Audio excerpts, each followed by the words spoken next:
Hey guys, what's up? So we continue our Remember November with a science fiction horror film from 1973, and tonight's movie is The Prophecy, or not The Prophecy, but Prophecy. Now you may be wondering why I'm covering a film called Prophecy for Remember November. Well, that is because this film has to do with a logging company that accidentally mutates the wildlife, creating a killer mutant bear. So basically, this movie is about the Yao Guais from Fallout.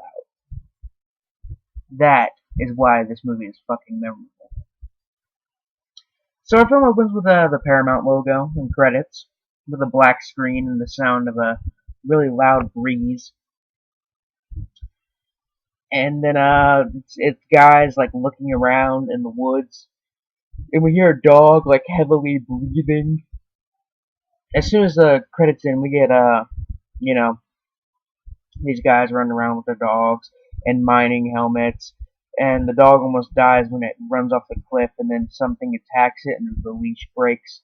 So the crew decides, hey, let's go down this cliff.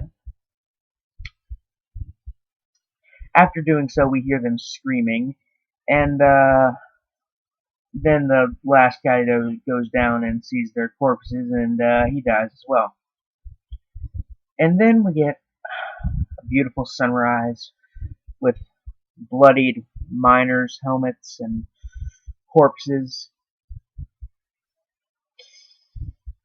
Yeah. So then we get an orchestra playing some music, and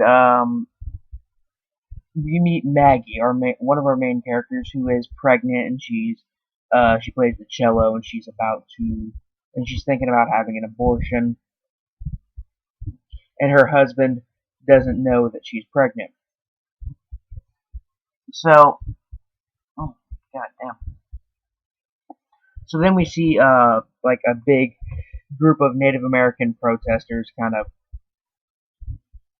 protesting, and then we're in the slums of the big city where we meet Rob, Maggie's husband, who's a doctor, and he goes to see this baby that's there that was basically bitten by rats, and the doctor sends the kid to the hospital, and he kind of complains to his friend who shows up later that he wants to do so much and try to help and try to help everybody, but he can't. Um,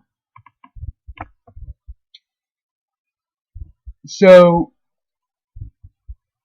the Native Americans are keeping the lumberjacks out of the forest.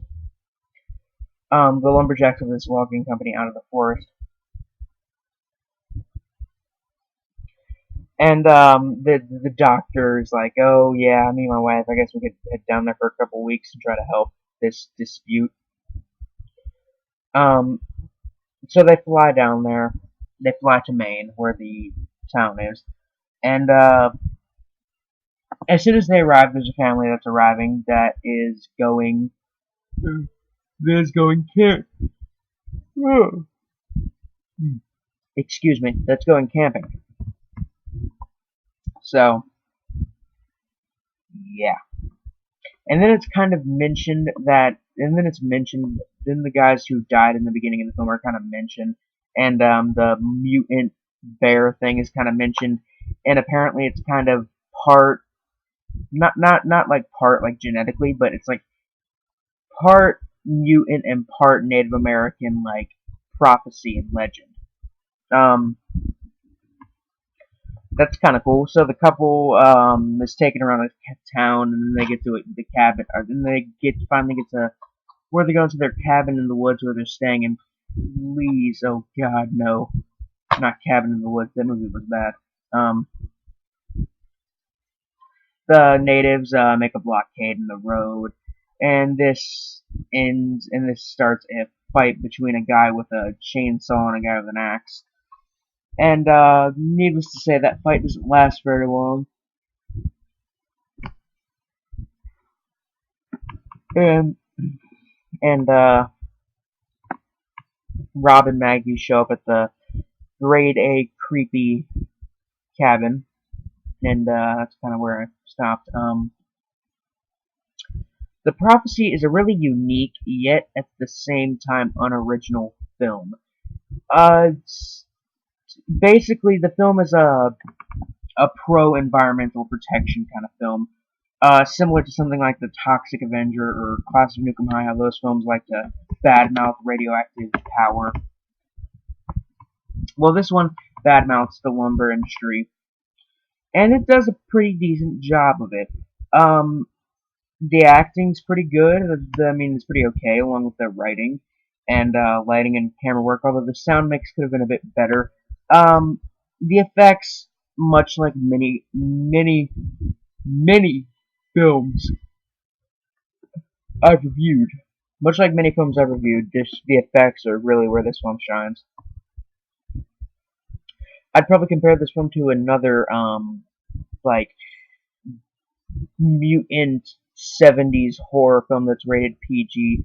It's Alive, except that one has to do with a monster baby, and that one's really good. Film's all around pretty good, on its own accord. I mean, it's nothing amazing. Definitely, a hidden gem. Definitely overlooked. Although it does get a bit boring. And actually, I actually bought this evening at a Barnes and Noble for about $4.50. Gotta say, it was definitely worth the price I paid for it. It's definitely worth $4.50, maybe $5. Um, on the gore meter from 1 to 10, 1 being something like The Corpse Grinders, and 10 being something like Brain Dead. This movie's probably a 4 or 5 out of 10. I mean, for a PG movie, and I know PG was kind of um, PG-13 back in like the 70s and early 80s. But for a PG movie, it's still pretty violent and gory. Um,